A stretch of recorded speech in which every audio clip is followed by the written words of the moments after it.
Mon pasteur doit-il bénir mon mariage? Voilà, la grâce et la paix, mes bien-aimés dans le Seigneur, par Jésus-Christ, le ressuscité du troisième jour. Alors nous sommes encore dans la série du mariage.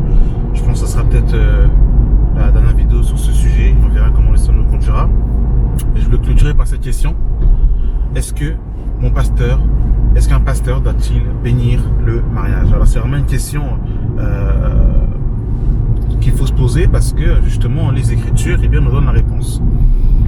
Et quand nous consultons les Écritures, mes bien-aimés dans le Seigneur, du livre de Genèse au livre de l'Apocalypse, on se rend compte que aucun apôtre, aucun prophète, aucun pasteur, aucun docteur, aucun évangéliste n'a béni le mariage.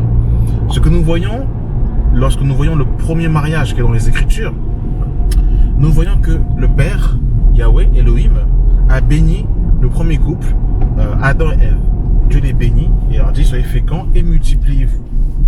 Nous voyons également dans Genèse 24 le mariage de Rebecca, où la famille de Rebecca va bénir Rebecca en déclarant des paroles de bénédiction sur sa vie quand justement elle va rentrer dans le mariage avec Isaac. Et l'exemple qui est très parlant, c'est l'exemple de notre maître dans le livre de Jean chapitre 2, le premier miracle de Jésus. Nous voyons, bien aimé dans le Seigneur, que Jésus, qui a été invité aux noces de Canaan, n'a pas béni le mariage. Pourtant, il était invité à ce mariage, mais il n'a pas béni le mariage. Nous voyons tout simplement que Jésus a été invité et qu'il a changé l'eau en vin. En d'autres termes, ici, ça nous parle de la nouvelle naissance. Et il est impératif que les pasteurs comprennent que, ils ne doivent pas outrepasser l'autorité que Dieu leur a donnée. En aucun cas, le pasteur n'a l'autorité de pouvoir, unir les gens, désunir les gens. Jésus-Christ nous dira clairement dans Matthieu chapitre 18, il nous dira que l'homme donc ne sépare pas ce que Dieu a joint. Donc on comprend par là que l'homme est dans l'incapacité de joindre ou de déjoindre.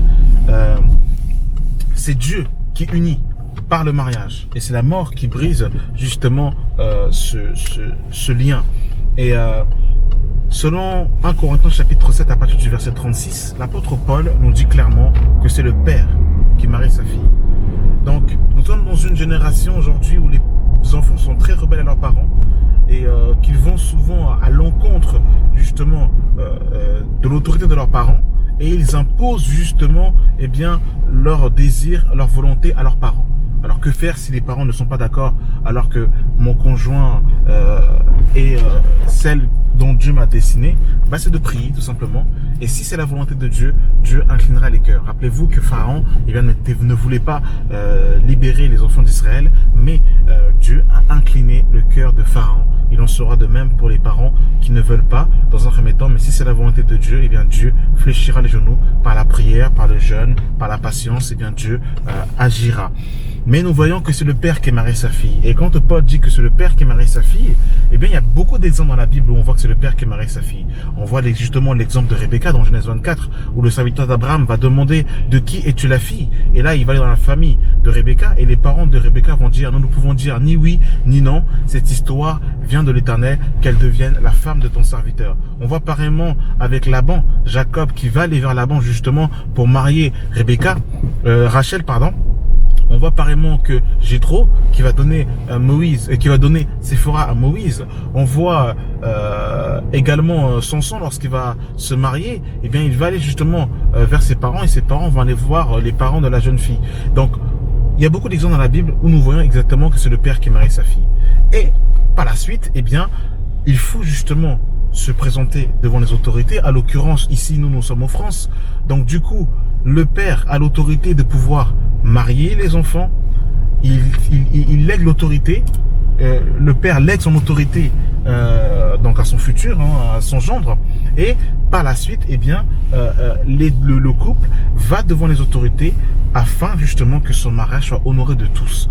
Donc le maire a l'autorité de rendre public, civilement parlant, le mariage, afin justement que, administrativement parlant, la fille soit reconnue comme femme d'eux et qu'elle porte le mari d'eux. Il faut vraiment comprendre que chaque personne, eh bien, ne doit pas dépasser son rang. Hein.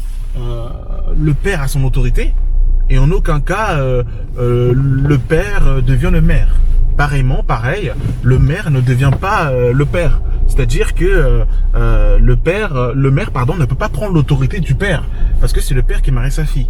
Et par contre, le maire, lui, ce qu'il va faire, c'est qu'il va rendre public justement ce mariage. Mais par contre, effectivement, l'assemblée peut prier. Un pasteur peut déclarer une parole.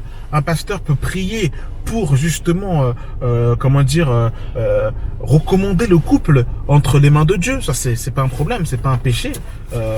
Effectivement, que de bien que l'assemblée prie pour nous, que de bien que un ancien, un pasteur, un grand frère, un aîné prie pour que Dieu soit favorable à notre parcours, parce que le mariage effectivement ne s'arrête pas qu'à la mairie. Hein. Le mariage, c'est vraiment quelque chose c'est la première institution que Dieu a établie, et c'est vraiment toute une vie. Il y a beaucoup d'embûches, il y a beaucoup d'épreuves. Donc effectivement, de quoi de plus que de demander la prière. Mais par contre, eh bien, les pasteurs n'ont pas ce n'est pas eux qui ont l'autorité de marier. Ce sont les parents qui ont l'autorité de marier. Donc ma sœur, mon frère, si tu veux te marier et qu'il n'y a pas un pasteur qui ne bénit pas ton mariage, eh bien, sache que ce sont tes parents qui te bénissent, et surtout le mariage en lui-même est une bénédiction de Dieu, au même titre que la pluie et le soleil. C'est une institution, c'est une bénédiction que Dieu a donnée pour tous les hommes. Donc voilà un peu ce que je voulais dire par rapport au mariage. Donc si ton pasteur n'a pas béni un mariage, si tu n'es pas allé dans une église, bâtiment ou de maison, ça ne fait pas de toi que tu n'es pas marié devant le Seigneur. Voilà, merci d'avoir pris le temps de regarder cette vidéo, et que la grâce et la paix soient avec vous au nom de notre Seigneur et Sauveur Jésus-Christ. Amen.